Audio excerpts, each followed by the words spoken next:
everybody, welcome back. And if you're new, my name is Chris. The last time I did a big haul was about a year ago. And it's because I do most of my big fragrance purchasing at the end of November, beginning of December, and the month of December to take advantage of all the great deals they have around Black Friday and in the month of December. Many of the fragrances I picked up at the end of the year were on my wish list, and in several cases, almost a year. Several of the ones I bought at the end of the year were in my recent video, my 10 best recommendations from you guys. But I still have a significant amount of fragrances that I purchased myself and I received in PR that were fantastic that I'd love to share with you. Too many to do in one video, so I think I'm going to make it into two parts. Tonight is part one. I think I have around 12 or 13 fragrances, and at the end I have a nice little surprise, so I'm just gonna jump right in. So the ones I'm gonna talk about that I bought myself, almost none of them were blind buys. Like I said, many of them have been on my list for months and months and months. So the first, I'm gonna start off with the fragrance from Dusita,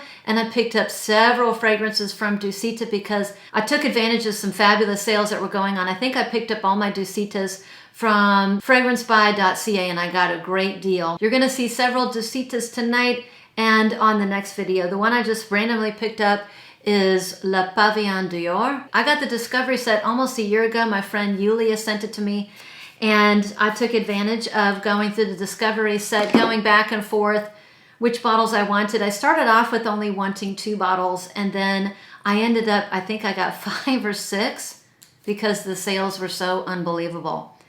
This one I picked up because of that. It wasn't my favorite from the Dusita line, but her fragrances are created with such artistry that I wanted to purchase them even though some of them were likes and not strong loves. So this one, Le Paviillon d'Or, is very green. I don't always like green fragrances. In fact, some green fragrances I kind of struggle with. So the greenness in here is from a fig leaf, I believe. It's not the fig fruit, it's the fig leaf. There's mint, there's thyme or sage that's very aromatic, very herbal and fresh. I think the main flower in here is orris root. Not very prominent at all. I don't get a strong orris butter or a buttery orris like I do in some orris forward fragrances. I do get a soapiness. There's a green soapiness that never gets screechy. The wood in here I think is oak, and there's just a little bit of incense, but not a super incense forward fragrance. In fact, I would say the incense is way in the background. And this is a strong like. This is a like, not a love. But like I said, I got it at a great deal. This one reads more spring. This is like a spring in a bottle right here. So the next one is one that I really had my eye on, and this is Moonlight in Chiangmai. I think this one gets most of or got a lot of airtime maybe a year ago. And many people compare this to Baccarat 540. To me, there are a lot of differences between this and Baccarat 540. I would say big differences. This one has a very prominent yuzu freshness at the top, so it has a prominent yuzu. It's sweet, it's woody, it's spicy, and it has myrrh in here. The myrrh in here is the myrrh that I like. It's not medicinal and it's slightly sweet, but non-smoky. So it's spicy, it's sweet, it's a little bit resinous, it's woody, and it definitely has that slightly spicy yuzu freshness up at the top. The yuzu gives it a little bit of freshness. So there's some interesting notes. So it's fresh, it's spicy, it's woody, it's resinous, it's incensey, and I think a little bit of vetiver in the dry down. So I personally don't get a huge resemblance to this in Baccarat 540, and they are different enough, in my opinion, to have them both in my collection. This one does not at all have that spun sugar. It doesn't have that spun sugary sweetness. There's no ambergris in here. And I think that they are very individual fragrances. And maybe because people think it smells like Baccarat, maybe because it reminds them of the Baccarat 540 DNA is perhaps maybe why I like it so much, and it was one of my favorites. Not my favorite, but it's definitely top 3. The next one was some lovely PR I was gifted at the end of the year by the company PEOSYM, and it's an acronym for Personal Expression of Stories, Yearning, and Memories. And the fragrance that I have is called Lost Wanderer. Now this is a spiced honey tobacco, and I have said in previous videos that The year 2022 is kind of the year that I discovered and really fell in love with many tobacco fragrances, and this is quite lovely. So this is a honeyed tobacco with cinnamon, cloves, some chai spices, and I do get in the beginning, I get this slight cola vibe that I really like. All those notes come together to give it this nice, warm cola vibe. It does dry down, more sweet and slightly vanillic. It's like you took Spice Bomb, tobacco vanille, and a chai latte, and you mix them all together, you would come up with the fragrance. You would come up with Lost Wonder. And this one is special in that it is cleanly formulated, cruelty-free, manufactured and packaged in Australia. So this is an Australian brand, and I absolutely love it. If you like the type of fragrances like tobacco vanille, you're gonna really enjoy it. It has a little bit more vanillic creaminess, and it is a clean, cruelty-free version of that type of fragrance, and I really enjoy it. The next one is a blast from the past. Boy, I fell in love with this one years ago. I mean, years ago. And then I think I tried to buy a bottle, and it was really hard to find, and then you couldn't find it for several years. And then I ran across it on the Joe Malone website, and I purchased it, and it is an oldie but a goodie. It is blue agave and cacao. So this starts off as a citrusy floral. The floral in here is linden blossom, and it's a little spicy and citrusy. I want to say there's grapefruit at the top, but then it transitions into a cacao dusted vanilla with cinnamon. So this one does take you on a ride. It's not a very linear fragrance. So it has gourmand aspects to it, but it's not overly sweet, it's not sugary, and if you don't like your fragrances to smell like food, this is not the foodie type of fragrance. This is not the foodie type of gourmand.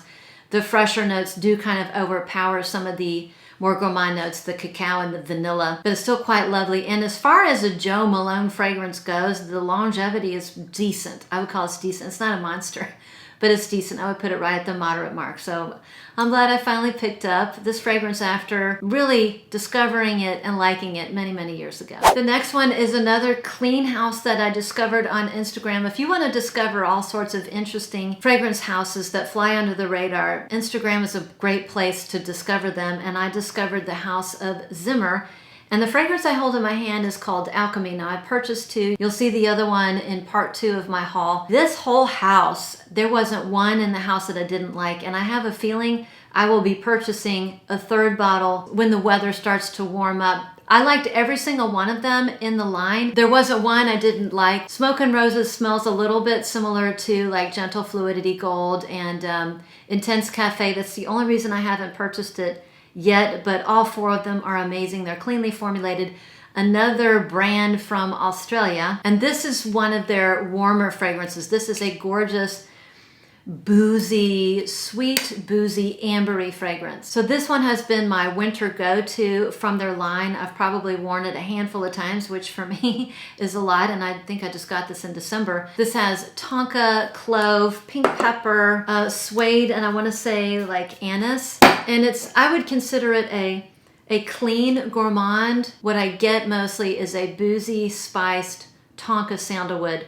So this reminds me a little bit of Santal Complet, minus those kind of tropical notes, minus the lemon, minus the coconut, and then condense it. This has fantastic performance, whereas Santal Complet, the performance on that is not great. A beautiful, spicy, boozy, ambery sandalwood that I adore, and you will see Alchemy again. So the next 2 were some PR that were graciously gifted to me by the Swedish house of Swedoft, and I'll start with Spice Surprise. So this is a sweet, spicy, honeyed wine with dates. It has a very dry and dusty quality to it. And I think there's tobacco, vetiver, and cedar, which kind of lends a lot of that dryness to this fragrance. I absolutely get a dustiness. It's probably from the tobacco. Spices in here, I get a very prominent cinnamon, almost like a cinnamon stick cinnamon, and it's not very sweet. This is not a sweet fragrance. There are sweet elements to it, but it's not an overly sweet fragrance. And there's a little bit of ambery leatheriness in the dry down. The performance in this one is really great. I think I've worn this 3 times, and it's one of my favorite from the line. The next one that was graciously gifted to me by Swedoft is called 565. And I would call this a fruity, musky amber with a touch of citruses. So if you like Herba Pura, if you like Kerke, you would probably like this one. But the musk, those aren't really my type of fragrances. I don't like the musk in Herba Pura. There's something about that musk and I, we don't jive. The combination of notes is very similar. The musk is better in here, it's cleaner. The musk in Herba Pura gives me a headache. This one is not quite as nuclear as Herba Pura, but it does have really good performance. So if you're like me and do not find Herba Pura too strong and the musk a little bit headache inducing, you would probably really enjoy 565. So that's another good one that I enjoy from the line. Okay, what am I grabbing? So I'm grabbing another Dusita. This is Anamcara. So Anamcara is a white floral dominant fragrance, specifically orange blossom. Now some orange blossom fragrances in the beginning can have like a cigarette smell, like a tobacco-y cigarette. It's not my favorite. There's a little bit of that in here. But there are some fruits in here that kind of smooth that out a bit. If you like your florals to kind of smell a little bit like cigarettes, this is a great one. That's not my favorite. That's not my favorite type of orange blossom, but it doesn't last forever, and the fruits kind of smooth that over a bit. There's tea in here, so the tea gives it a little bit of greenness. And I think she likes, there's a lot of cedar and vetiver in her fragrances, and I think this one has that as well. I have not worn this a bunch. Now, I did the discovery set and went through that, but I haven't worn it since I purchased the full bottle. So I don't know how this would perform in the wintertime. This to me reads warmer months. So I'm looking forward to wearing Anamcara when the weather gets a little bit warmer. Another one I got a fantastic deal on. So you guys have heard me talk about the line Maissa. They found me on Instagram and sent me a fragrance, I want to say the end of August. I purchased a Discovery coffret and subsequently has purchased several myself and have been graciously gifted some PR by the brand. I would say 70% of what they produce I really enjoy. The ones that aren't me are the more masculine leaning fragrances or ones that have a really heavy oud or leather. But they're all fabulously made, and they came out with 2 new lines in December. I think they released them in January. And I was graciously gifted a few bottles from their new line, and their new line, I thought their old line was great. Their new line is unbelievable. It's kind of like their fancy line. And one of the fragrances I was gifted was called Oud Bourbon. And it took me a couple weeks to try it because it's Oud Bourbon, and Oud doesn't always work out for me. This is another one. Don't let the name fool you. This is a straight up gourmand. Now, the notes and what I detect are a little bit different. So the notes in here, there's anise, caramel, coconut, vanilla, and oud. But I get something that smells like lemon, like a lemon meringue, a lemon caramel, a lemony caramel at the top. And I've asked a couple other people, and they get the same thing. So one person got orange, 2 other people got lemon. So this is a straight up gourmand. So this is a lemony caramel, like a lemony citrusy sponge cake that was drizzled in caramel. So it starts off as that type of gourmand. As it dries down, it still is sweet, but the patchouli comes out a little bit more, and it gets a little woody. Now, do I detect a funky oud? No, I don't. I do get a woodiness in the base, and the patchouli comes out, but this is a straight up gourmand. Oh my gosh. I absolutely love this fragrance and sent it to my picky friend, Susan. Susan, you better comment. And she liked it. She liked everything I sent her from Maissa, and she's super picky. The other one in here was a sleeper for me. It is another one from their line that I was graciously gifted, and this is called Ambre Millenaire. And this one is a sleeper because when I tested both of them on paper, I immediately gravitated towards Oud Bourbon because it was a gourmand. And even though the amber one smelled great, it wasn't until I started wearing them that I actually, believe it or not, I think I like the Ambre Millenaire better. This is a phenomenal, delicious perfume. It is an amber with gourmand touches. So it is an amber patchouli fragrance with gourmand touches. This one has amber, anise, chocolate, and there's something else. Maybe it's pepper, pink pepper. I think it's pink pepper. So gourmand notes, but it's not overly gourmand. And to be honest with you, I don't pick up any chocolate. It's just sweet. It's a sweet, ambery, patchouli gourmand that doesn't have a whole lot of vanilla. So it's the sweetness in here is more ambery.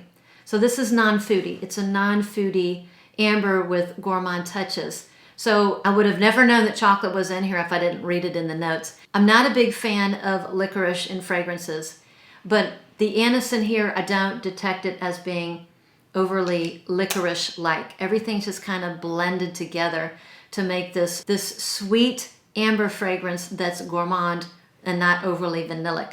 This to me is like a sexy date night, elevated dress-up fragrance. I have worn it a couple times to work when I just wanted to feel dressed up. And the perfume was way fancier than I was dressed. But this is beautiful date night, gorgeous fragrance. And if I hadn't been gifted both of these, 100% I would purchase them myself. So the next fragrance up is by the house of Sora Dora, and it's not what you're thinking. It's not Mandorle, which I do have, which has received a ton of airtime on YouTube. It is my second favorite, or jockeying for favorite position. It's Orchidee Rouge. This is I really did love this one, and it was graciously gifted to me by the brand. So they sent me the discovery set and asked me to pick out what I liked, and I liked Mandorle and I liked Orchidee Rouge. One that I thought I was going to love, one that had lemony nuances, smelled great on paper. It did not smell good on me. So is a boozy, resinous, ambery vanilla with loads of gourmand notes, but another one that's not overly sweet or saccharine or gourmandy. It does not smell like food. And it's not as floral as I thought it was going to be just by the name. It really is a boozy, ambery vanilla. It's very nice. It has some citrusy freshness, probably bergamot. There's rum, so there's vanilla, there's rum, there's cognac, so that's where the booziness comes in. There's almond, so a little bit of an almond note. The almond is kind of right in the middle. It's not sweet and marzipan-y, and it's not overly bitter. It's kind of right in the middle. And the flowers in here, they're not red. They're not red flowers. It's not a red orchid as far as I know.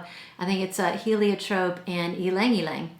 So another lovely offering by the house of Sora Dora, and this one also has tremendous performance. This is moderate to long wearing. I really, really like this one. This one kind of snuck up on me. I'm going to stop at this one. We're going to call it halfway at this one. It is called After Hours by Antica Farmacista, and they are known, I think they're widely known, for their luxury diffusers. In fact, I remember going to Utah, going to Deer Valley in Utah, which is a very nice ski resort, and being in one of the ladies' rooms, and they had their diffusers all around, and I remember thinking, oh my gosh, this is the best smelling diffuser I've ever smelled to this day. I need to get one of their diffusers. But anyway, I tried to get the discovery set on their website and they were sold out. And so this one seemed like the most appropriate for the winter months. And this is a really unique fragrance because it is a blackberry centered fragrance, and there aren't a whole lot of perfumes that have a prominent note of blackberry like this one does. So I am going to have to look up the notes here. Oh my gosh, the notes aren't even on Fragrantica, so I'm gonna have to dig. I wonder why I didn't know the notes. Okay, so I went to the website. The notes are, so in addition to blackberry, there is black rose, single malt, bourbon, cognac, creme brulee, vanilla, and amber. Oh, and also has tobacco, leather, oud, and divana. I do not get the oud, and I don't get a big blast of leather. This really is what I get, more of the fruity notes. I've worn this probably 3 or 4 times. Surprisingly, several of their fragrances are lighter wearing. They don't last long. This one lasts all day. This one has fantastic performance. So I really get like a boozy, ambery, fruity fragrance with a touch, I would say a touch of tobacco, and maybe a skosh of leather way in the background. This is a beautiful date night fragrance. It does after hours. It's like after work. You go to a bar and then you go out for dinner. So this is an elevated scent, and this kind of reads date night year round, but date night. I would definitely wear this in the summer because even though it has some heavy notes, it's not a heavy fragrance. It's not a heavy fragrance, but it does have tremendous lasting power particularly when you spray on clothes, which I do. And since this is the third video for me to film tonight, I'm going to call that my halfway mark. But I have a couple little goodies to hand out. The UK distributor firm Maissa, which is where I order my fragrances from, and they have so generously offered a 30% off discount for my subscribers, so kindly sent some discovery sets.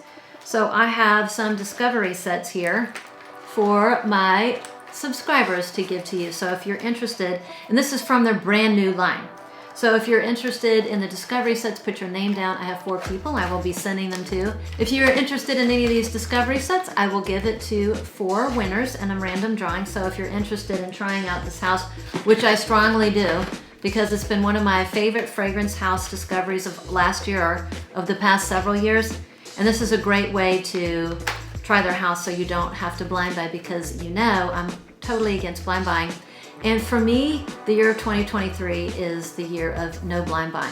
Listen, I mean, I know who I am. I know I'm going to slip up a couple times, but I'm going to do significantly less blind buying in the year of 2023. So if you want to discover the house, this is a great way to do it. Let me know in the comments below that you're interested, and I will put you on the list. And with that, I will call it the end of part 1. So thanks for hanging out with me, and I will see you on the next one.